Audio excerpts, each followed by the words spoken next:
ความสุขเนาะทำรวยได้ตายฟ้าเอายังมาต่ออีกอยู่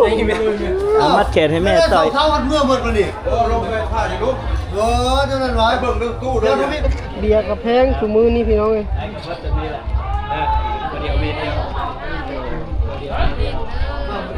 คัดชิบอะไรเป็นดองเดียวครับพ่อพี่เด้อเอาไว้ให้บอกซุกเอาลูกสาว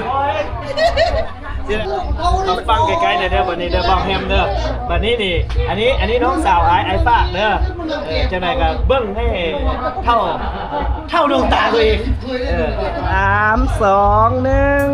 1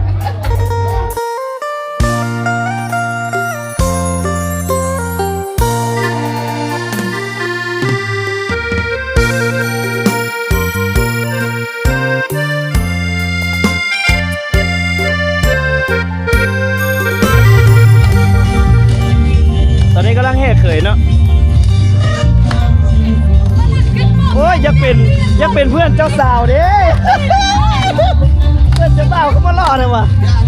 แต่ว่าบ่ล่อเท่าเจ้าบ่าวดังวันนี้ไงเจ้าบ่าวล่อสุดละ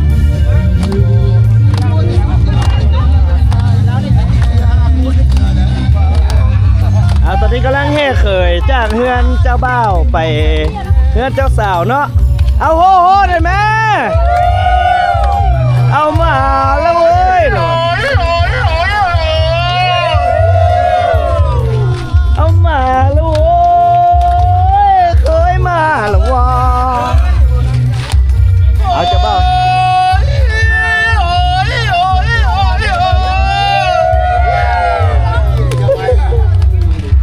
มาเลยเด้อไม่เท่าเด้อลูกเขยมาเลยเด้อเคยมากเลยเด้อ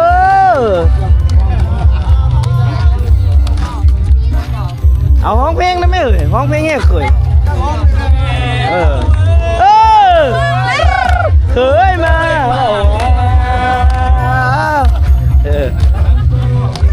มันไกลกันไปเนาะไกลๆนี่เลยนี่ตอนนี้กันดิทางนั้นกำลังเปิดเพลงเคยมาเลยเด้อไม่เท่าเอ้ยมีอยู่บอกประตูค่ำเหมือนประตูเพชรนะมีอยู่ดอกเอามาแล้วพี่น้องแค่เคยเอาจัดไป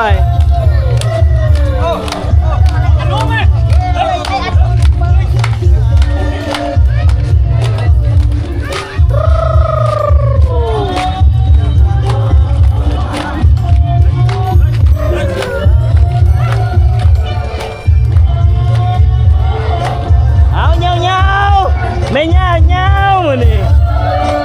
เชื่อ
เคยชกเหรอ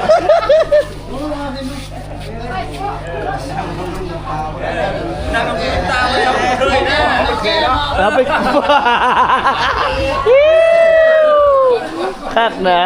เอาเลยเปลี่ยนวัฒนธรรมกันพี่น้องสองฝั่งคลองก็มาเบิ่งฮีดเบิ่งคลองทางนี้ว่าทางนี้เพิ่นเฮ็ดอีหยังเฮ็ดจังใดเป็นแบบใดเนาะเอาเข้าเลยเข้าเลย ở trên đây mẹ ở tìm ai này ô mẹ ơi sao đây nó bay lên này con nó đi แม่เราเลย นักเข้าแล้วบ่มีเคยเด้อนักเข้าเด้อนักเข้าไปทั่วเด้อนักเข้าเด้ออันนี้ทางเฒ่าแก่ลุงตาเนาะโอ้อันนี้เคยนั่งนี่เนาะเคยเนาะโอ้ทีมเคยนั่งนี่เบิดทีมเคยนะเคยเลยตรงนั้นอันนี้เคยมาจากฝั่งซ้ายฝั่งขวาเคยเพิ่นดอกจะเอามาเป็นยืมเป็นเคยเฮาซื่อๆเข้าทีมเคย เจ้ามาเจ้าสาวไปฮันนีมูนอยู่ไทยนะ ไปฮันนีมูนอยู่ไทย เขาเลยมีผู้ชายไปฮันนีมูนดิ นั่นแหละบ่ยากนะก็ได้ข้ามของเหมือนเนาะก็ได้ข้ามของไปเนาะเอามื้อนี้ก็มาแสดงความยินดีกับน้องพลอยเนาะงานบาซีสุขวัญมัดแขนงานดองมื้อนี้ก็เป็นทางการแล้วเนาะเป็นทางการแล้วหอมแก้มเดี๋ยวให้สาธารณชนเห็นได้ละบาทนี่ผูกแขนตะเต้ ก็แหละอยู่แขกมาหลายๆก่อน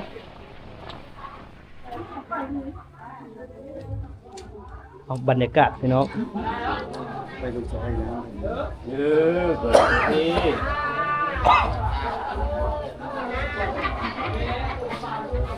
เขามีขลุ่มมาแต่รุ่นพ่อนะจุดนี้นะโปรนี่เนาะนี่มันเป็นเท่าเป็นแก่ให้นะมันมีขลุ่มดีมาแต่รุ่นพ่อพี่นะโอ้เอาร้านนั้นเป็นป้ายให้กูพรบ่ได้เด้อเว้อเอาบาทนี่เอาน้ำพี่ทำจีเนาะน้ำพ่อเป็นผู้ใดบิดทำพ่อเลยเนาะรีบทิมซ้ำมันเหี่ยวเลยได้ก็ออกครึ่งมิลก่อนแล้วเนาะเอาแกนไปคือผมเนาะดูเจ้าบ่าวเจ้าเช่าถ้าผู้หญิงเนี่ยผู้ชายผูกแขนเจ้าบ่าวเจ้าเช่าเด้อไอ้น้องเด้อรอเล่นหรอครับโอ้ใช่เลยหมดเลยเสียมาชีวิตเวลาเลยมาหัวนี่หัวนี่หอนเมียเริ่มเลยนะเมียเนาะเข้าเริ่มขั้นตอนเลยเริ่มขั้นเจ้าเลยเนาะเข้าไป อันนี้ก็เริ่มพิธีมัดแขนพอเท้าเขาจะเท้ามีอย่างนี้อะไรพลาบ้านเท้าเมื่อไรที่ทำที่คุณพูดเดียวเดียวว่าให้กันเจ้าเย็บไปไหนđây thôi ra chào đấy ơi nát ăn phải lo anh cảnh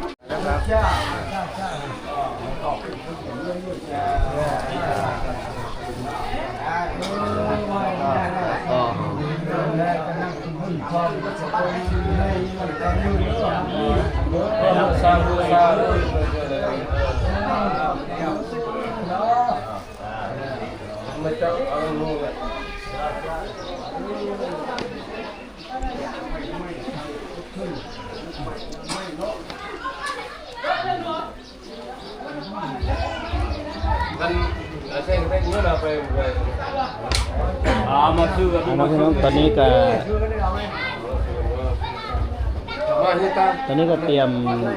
งานตัวเตรียมมัดแขนน้องพลอยถือว่าเริ่มแล้วน้องนะมัดแขนน้องพลอยก็ถือว่าเริ่มแล้วเป็นงานบาซีสู้ขวัญเจ้าบ่าวเจ้าสาวแต่ว่างานนี้ก็ถือว่าเป็นงานมงคลแล้วก็ย่างเป็นทางการระหว่าง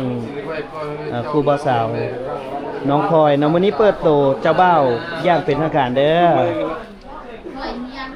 เบาแฮมเหรอเบาแฮมเนาะ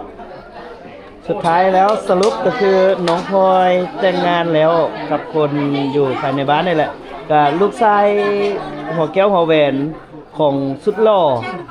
ในบ้านสายเนาะมื้อนี้ก็ถือว่าได้ครอบครองใจน้องพลอยไปเนาะก็ถือว่าลูกชายหัวแก้วหัวแหวนเพิ่นคนนี้นี่ก็ถือว่าได้ใจพ่อขนาดเนาะ ร้อยนะคุณร้อย ได้ใจพ่อขนาดคุณร้อย โอ้บ่แม่นธรรมดาผู้บ่าวสองฝั่งของผู้ใดมาจีบสาวพลอยแต่บ่สู้โอ้ยฮักแท้แพ้ไกลซิดเพิ่นว่า อย่าบ่เคยเงินที่คน ฮักแท้แพ้ไกลซิดเงินหยวนยังเอาบ่อยู่น่ะเจ็บใจนะ ต้องขออภัยนำผู้บ่าวฝั่งไทยเด้อผู้บ่าวฝั่งขวาเด้อน้องพลอยสละโสดแล้วเลือดพ่อแห้งพี่น้องผู้ใดงามๆนี่เพิ่นเอาเบิดพ่อเพิ่นเลยซื้อสายเด้อ สายสว่าง ซื้อสายสายสว่างอีกเอามาเบิดน้ำเลยเนาะเอามาเบิดน้ำเลย คุณล่อนะ เอาฝากแชร์น้องพี่น้องนะฝากแชร์เด้อดองน้องพลอยถือว่าเริ่มแล้วนะดองน้องพลอยอันนี้กำลังบาสีสู้ขวัญเข้ามาคอมเมนต์ได้พี่น้องคอมเมนต์ได้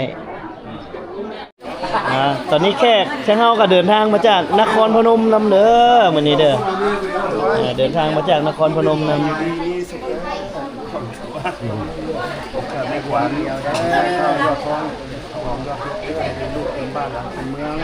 โอ้เรียกไว้ เอาแฟน3รถ เอาลายเลยคนเฮาเรียกบ่ไหว บ่แม่นญาติเขาเลี้ยงบ่ไหวเนาะญาติบ่เฒ่าสิเลี้ยงบ่ไหวก็ฝากกดไลค์กดแชร์เนาะพี่น้องเนาะกับงานดองน้องพลอยเด้อพี่น้องเด้อมื้อนี้เป็นงานแต่งของน้องพลอยเนาะเดี๋ยวเอาภาพบรรยากาศให้พี่ให้น้องได้เบิ่งกับงานมัดแขนเนาะมัดแขนแล้วก็สิได้ออกไปนะได้รับแขกต่างหากเนาะ ยาวน้ ดาวเต้นเนาะจังหน่อยอันนี้เพิ่นว่า3ไผแม่นบ่มื้อนี้เอา3ไผเลยเนาะ3ไผเลยยาวเลยมื้อนี้ เรา2เลข2โอ้แล้วตายเลยมาอะไรลุงก็เชื่อจะเลยข้องป้าปอ เช้า4 โมง คนมาเก้มึงข้องน้อยๆมึงคุณหรอก 4 โมงเมื่อจะซ้ำเช้ามีลูกก่อนแล้วเลย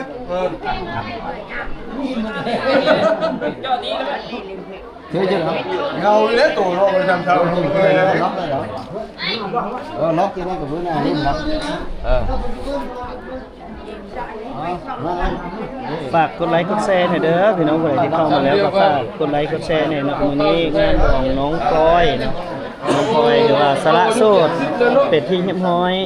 เราจะขึ้นมาทายมาทางเลยนะครับฮะ ขนมมาได้สำรองกันได้จัดเป็นข้าวแม่ของเราแม่พวกแม่หนิงมาเยอะนะเบียร์เลยเบียร์แล้วมันบ่มีน้ำก้อนนี่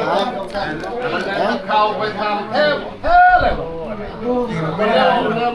เข้าชวนเราทาน มีผ้าดำหนักนะเข้ามองตักเลย ไอ้น้องป้องปายก็ถือว่ามาครบหน้าครบตาเนาะขอบใจหลายๆเข้ามาแล้วฝากไลค์ฝากแชร์หน่อยนะพี่น้องว้ายโอ้ยเตะแล้วนี่ผู้สาวน้อยนี่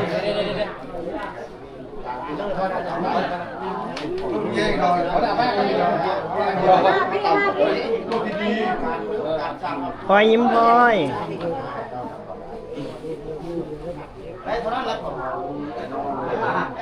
ผมขอบใจ FC ทุกคนเนาะที่เข้ามาติดตามรับชมการไลฟ์สดของบ่ถึงคำนักกายแท้แล้วก็ทาง YouTube บ่ถึงคำนักกายแล้วก็แฟนเพจ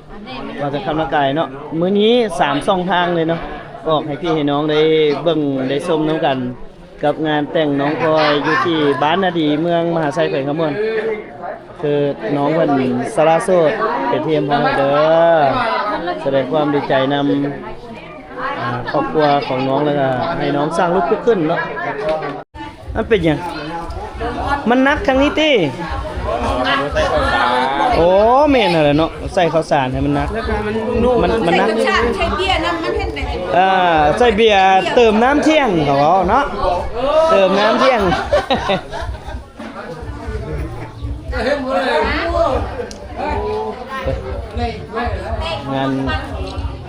งานดองเนาะเดี๋ยวให้เบิ้งกันหน้าให้เบิ้งหน้าพ่อจะเบ้าเด้อนี่ผู้นี้เด้อสบายดีเป็นอะไรรู้สึกอย่างไรลูกไผ่ โอ้ดีใจนะพูดดีใจในลูกไผ่ในมวยธรรมดาเด้อพี่น้องเด้อผู้ใดผู้ท่านใดก็อย่าพาวเสียใจเด้อแต่ว่าในคือข้าพเจ้านี่พูดดีใจเลยน้องก็แต่ว่าพอเท่ากันยังพ่อปู่ก็ยังบ่ทันได้เมียก็อย่าเนาะเดี๋ยวสิไปน้ำบ่เตียงสิหาเมียให้ค่อยเอาผู้ใดให้ก็เอาเลยเด้อเจ้าดีใจดิเนาะอย่าสาวน้อยเห็นคลิปคนรอดอกไฟผู้สาวน้อยเลยเห็นคลิปเราเลยมักตอนนี้กับพ่อคนหน้าตาดีขล่มนะมีหน้าเห็นมาเวทร่วงแล้วแต่เป็นดาวเอาบ่าวซุกอกหักบ่าวซุกอกหักแล้วมื้อนี้หยอกน้องนุ่ม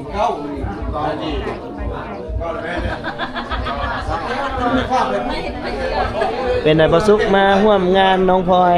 รู้สึกจังไดก็ดีใจที่ได้เป็นฝั่งเป็นขวานะแล้วก็ตลอดต่อไปวันนั้นเขาก็โสดต่อไปมาแสดงความยินดีกับน้องพลอยนะแล้วจะให้น้องพลอยอวยพรให้ไอ้ซุกหาคู่ไว้เด้อนั่นน้องพลอยเนาะกันนั่นเอาถ้าลูกสาวน้องพลอยไอ้ซุกถ้าเอาลูกสาวเจ้าน้องพลอยจะเพื่อสักไปกันเท่าผมมันชักทุกมนาเนาะเฮ็ดคักเลยได้ผู้สาวน้อยอีกเลยบ่แม่นน้อยหลาได้เลยผู้สาวไปรุ่นเนาะเอามื้อนี้ก็มาแสดงความดีใจกับน้องพลอยเนาะมื้อนี้เต็มที่เลยน้องเนาะมื้อนี้เนาะ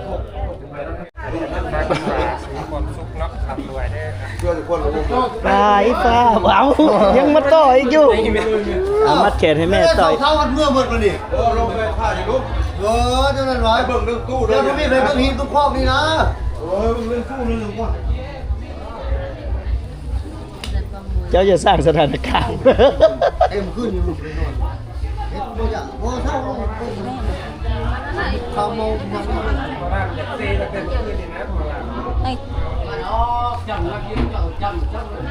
บ่ซุกมาบัดนี้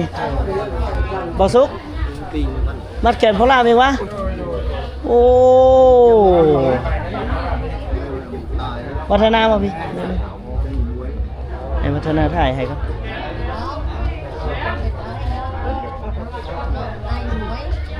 ถ่ายอันนี้จับส่งเลยมาพี่มันอยู่อันนี้กองเทศถ่ายให้บ่ต้องเลยชอบพระเอกมาถ่ายไว้เต็มไอ้มัดเข็นนุ่ยมาดิโอ้สบายดี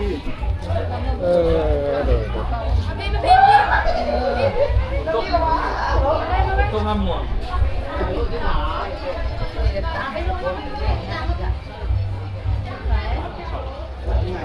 มาพลอยสละโสดแล้วพี่น้องตอนนี้แต่งงานเป็นที่เฮียม้อยว่าแต่งพี่นาเครื่องสิบแห้งขึ้นกว่าเก่าไอ้ซอยทำกับแพงใส่เท่าเบียร์กับแพงถุงมือนี่พี่น้องเลยไอ้ก็จะนี่แหละเดียววีเดียวคัดชิมก่อนแล้วเป็นดองเดียวครับพ่อพี่เด้อเอาไว้ให้บอกซุกเอาลูกสาวสิไรละอันป้ายเขาอยู่พูดเลยนี่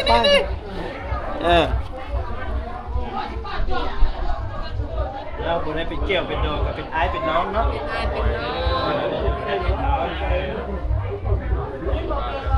มาส่งจังไหวสักนิดละ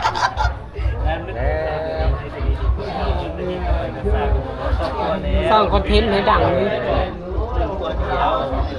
ไปบ้านใดก็เจอบ้านนั้นบ่ บ่ อกแทบบ้านเลย ผมทำทุกบ้านเลยนั่นแหละไปสาวคนร้ายหลายแต่บ่เคยลงไอ้เตียงแล้วนี่นะไปบ้านไหนเอาเฟซบ้านนั้นแต่บ่โทรลง แต่ข้าวนี่โด่งดังมาทุกบ้านบ่ ไปบ้านเวียงก็มีอ่ะบ้านเวียงกับสาวลา สาวลาก็เอาหัวบ่ เอาแล้วบ่ เอาฟังไกลๆหน่อยเด้อบัดนี้เด้อบอกแฮมเด้อบัดนี้นี่อันนี้น้องสาวไอ้ฝากเด้อจังไดก็เบิ่งให้เท่าดวงตาตัวเองบอกเพิ่นเอิ้นว่ามดบ่ให้ไต้ไหลบ่ให้ตอมให้ชิเช็บมันงอดตอดกันบ่ล่ะเอาให้เป็นผัวหนึงเมียเดียวเด้อแต่นี้ต่อไปให้ครองหักจนเฒ่าจนแก่เอาให้สร้างลูกปุ๊บขึ้นให้เป็น อันนี้มาเจอนาเขกบ่โอ้มาเจอนาเขกมาจะคนเนี่ย3 คน น้องมา3 คนพวกไอ้ก็มา3 คน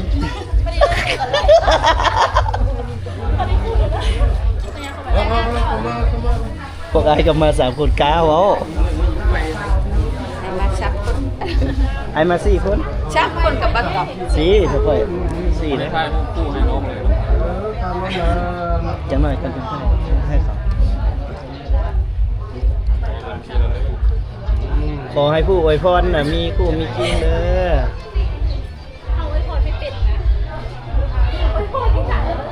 วันบุกเป็นกระยาเลยมุกบุกแคนไม่เส้นครับ นึกในใจก็ได้ไม่เป็นยัง อวยพรในใจเลยนะ อวยพรในใจมัน อวยพรในใจเลย มันจะเบาเนี่ย อย่างนั้นเลยเงียบเลยเดี๋ยวแสดงไม่ได้พูดเข้าเลยตัว แอบออกกล้องได้เฮาได้ผัวเบิดนี่เห็นบ่นี่หลายๆเลยนี่ โอ้ อวยพรในใจยิ้มใส่กล้องก็ได้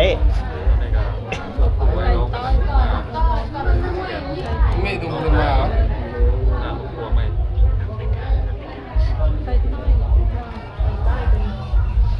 โอ้ยญาติจีนเจ้าสาวเลยบาทนี้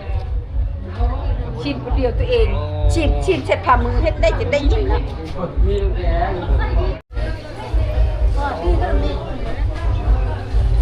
จังม่วง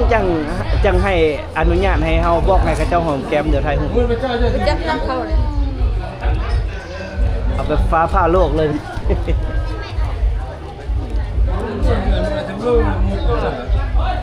ใกล้ไปเลิกว่าบุญปิ๊งมามุดไปมัดนักชะมาไปปิ๊งมันเงี้ยชะมามุดไปตายอไรเสียแล้ว มีระบบสัญญาณลักเก่าอยู่ มีไลฟ์สดจริงๆคอยเอามาใหม่ยิ้มเดี๋ยวเด้อ3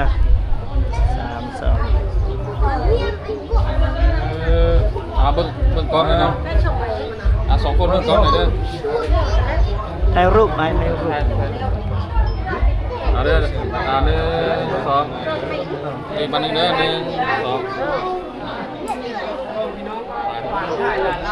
น้ำกูบ่ได้ บ่ได้พอสำคัญละเจ้าอ่ะ ปลีเศร้าให้ละสินะ มาเอาบ่แม่นอันนั้นได้เลยกอดเอาเมียหน่อยนึงได้กอดเอาเมียหน่อยนึงกอดเข้ามากอดเข้ามาอวยหน้ามากอด ไปไปบัตรกันเลย กอดในนั้นล่ะบ่กอดขึ้นบ้านมันจังเห็นแขนบ่น้องพลอยเอาลงแอวโอเคบ่แม่นเชี่ยวเลยเนาะยามนี่ไกลๆกันได้เงี้ยงเข้าไกลๆกันโอเคจังฮักจังแพง3 2 1เอาบัดนี้เจ้าเบ้าหอมแก้มเจ้าสาวหน่อยนึงหอมไม่ใช่เนี่ยได้ความคนน้อยนี่เอาไว้3หอม3 2 1เจ้าเบ้าหอมโดนแม่บอกท่านซ้ำเอาไหมเร็วเอา1 2 3โดนเด้อเอียงเขาแน่น้องพลอยเอียงเขาแน่เอียงแก้มโอเคเอาบัดนี้บ่ให้ลื่นมาเจ้าสาวหอมคืนเด้อกอดคอมาหอมรถทกคอทื้นนั่นน่ะ3 2 1เดี๋ยวยังบ่ได้มุมเอาอีกบัดนึง3 2แบบสันละบ่เอาแสดงความดีใจนำเด้อ กับน้องพลอยเนาะแล้วก็น้องแฮมเนาะเปิดโตเจ้าเบ้าอย่างเป็นทางการเนาะเดี๋ยวไอ้ถามเลยไปจีบเขาจังใดวะบ่ได้จีบเลยติดเองบ่ มันมาเอง มันไม่มันจักเดือนแล้วไอ้ถามเลยจักเดือนแล้วจีบน้องพลอยปีหนึงว่ามันจีบตอนไหนวะคือว่ายังเต้นละวงน้ำเมาอยู่ปีเต็มแล้วปีเต็มเลยเนาะรู้สึกมักน้องพลอยนี่ตอนใดฮะวะรู้สึกมักน้องพลอยตอนไหนบกมักโดยบ่ฮู้ตัวเลยน้องพลอยเฮ็ดได้จังกันมามักคนบ้านไกลเฮือนเคียงว่าสิฮะตัวใดที่ว่าเป็นจุดที่ว่าเฮ็ดให้เฮาประทับใจฮะเขามาซอยเวียกว่ะบ่เคยมาซอยมักเข้าตอนใดแอมมักเข้าตอนใดฮะ เจาะเจาะตังเก ฮะ เจาะเจาะ พอดปีบ่มันไผมักไผก่อน ตุกี้อลิตุกี้ มันไผมักไผก่อนเจ้าบ่จีบเราก่อนบ่แฮมน้องบ่ได้จีบน้องพลอยก่อนน้องพลอยมาจีบน้องอีก อ้าวพี่น้องไอ้การแสดงความดีใจกับน้องพลอยแล้วก็น้องแฮมเนาะก็ถือว่าได้สร้างขอให้สร้างลูกปุ๊กขึ้นกับจุดดีเนาะจุดดีของการแต่งงานของคนภายในบ้านเดียวกันก็คือได้หูจักกันแล้วนะก็เลยศึกษาอันนั้นแล้วเรียบร้อยเนาะบัดนี้ก็เดี๋ยวสิให้พ่อล่ามเพิ่นมีพิธีต่อไปเนาะ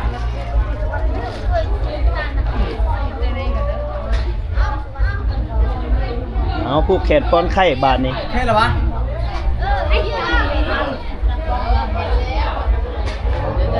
ค่อยสิได้ผลิตเสื้อพ่อล่ามไม่ล่ะได้เป็นพ่อล่ามดูเอาพอล่ามมาบานนี้ท่านปอดไข่อ้ายที่สายปอดไข่น้องเด้ได้หรอวะโอเคอย่างนี้แหละ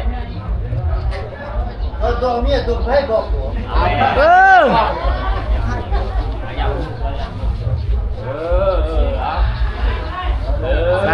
2เฮ็ดบานนี้น้ำได้สนะเตรียมไว้อย่าบ่น้ำมันน่ะเราแล้วน้ำ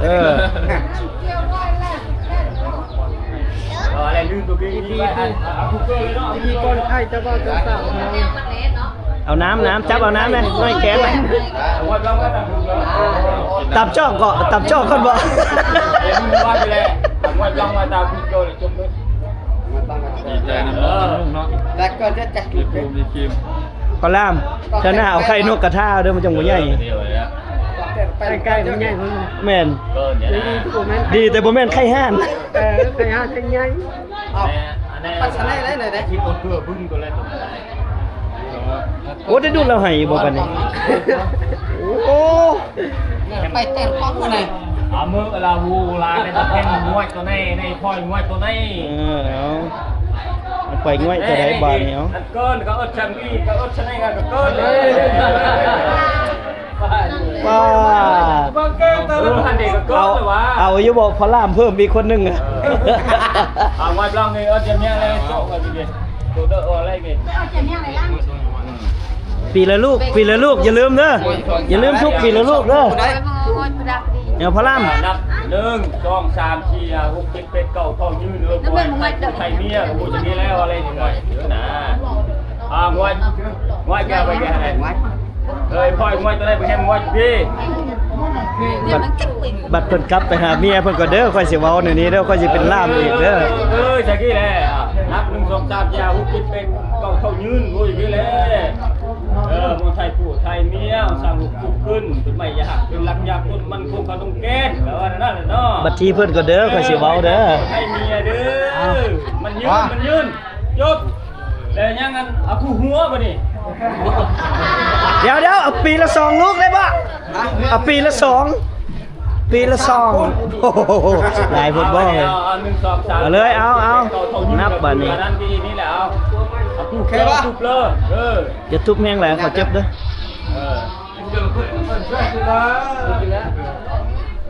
ความมันยืน จะไทยเดียวไทยเนี่ย ปัดชูได้ได้เป็นผู้เดียวไม่เดียวได้ป่ะเด้ ใช่ไหมเอาตัวนี้ป่ะเนี่ยเอาตัวนี้เลยอัน1 2 3จะเอาที่เป็นกองทุนนี้อย่าไว้แบบไม่รักเลยอย่าไว้อย่าไว้นี่ก็เป็นรูปกองประเพณีเนาะเหมือนเนาะ แล้วจะเพี้ยมจัดดื้อกับลูกเชียร์อัดเข้าอัดน้ำก้อนโอ้ยอยู่ฟองเนี่ยทำไมไม่อยากจากคนนับตัวนี้อยากเลยเลยนับ1 2 3เป็นกองเท่ายืนไปเลยโอ้ยจะกินได้เอาจังซีเนี่ยจังกลีเลยตัวยากอ่ะพี่เลย พอรามนี่เรียกนักอี เอา บ่ได้ง่ายเนาะการเป็นพลาม บ่ง่าย เอา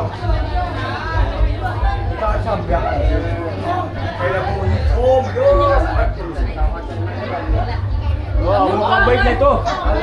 นี่ก็คือจะว่าฮิตกองเป็นลาวที่ไหน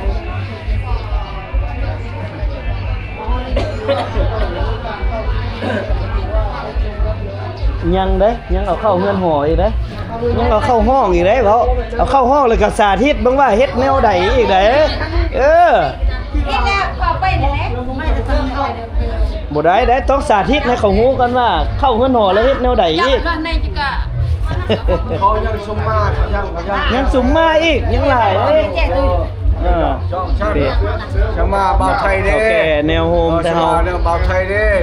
สบายดีทั้งเบ้ามหาไซเด้อ ความรับถือเดียว แม่น ไปหามาเว้ไปพูดจุป่ามาพี่จุกองเดียวอาชบาสมมาเด้เต้าทานเต็มคำ โอ้ย บ่ได้เสียเสียงคุณเบาไทยเฮา โอ้ย แพงกัน โดย พูดกินป่ามาพี่กินข้าวหอมร้องเพลงเป็นก่อเพลงนี่ไปบอก บ่ให้ป้าให้เพิ่นเนาะเป็นอ้ายเป็นน้องล่ะเฮ็ดได้ซั่น เพลงกัน เอาพี่น้องก็คือว่ามัดแขนก็สำเร็จเป็นที่เรียบร้อยเนาะเรื่องมัดแขนก็ถือว่าสำเร็จแล้วถ้าเบิ่งกับเจ้าฟอสอย่างเดียวบัดนี้ เบ้า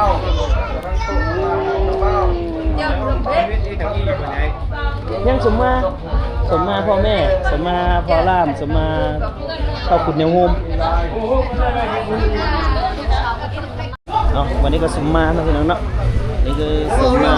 สำหรับสร้างให้เฒ่าแก่ลุงตาเพิ่นได้บอกได้สอนในการสร้างครอบครัวมีอย่างแน่สิเฒ่าแก่ลุงตาสิได้บอก เจ้าเท่าเจอเลยไปเนี่ยนะครับเจอมาแล้วจ้าที่ทำเป็น นี่เราพอเท่าใหญ่บ่วันสละโสดเนาะก็ดีใจน้ำเด้อที่สร้างลูกคุกขึ้นดีใจน้ำละน้องหนุ่มความหักความแพงยังคือเก้าแทงเฮาเด้อยังคือเก้าเป็นไอ้เป็นน้องเดียวหั่นแหละยังไปมา ดังก็เป็นอายเป็นนาง เอาคาดสิบ่เป็นดองกับเป็นอ้ายเป็นน้องกันก็แสดงความดีใจน้ำน้องๆทั้งสองคนอันเดสันมาเลยเด้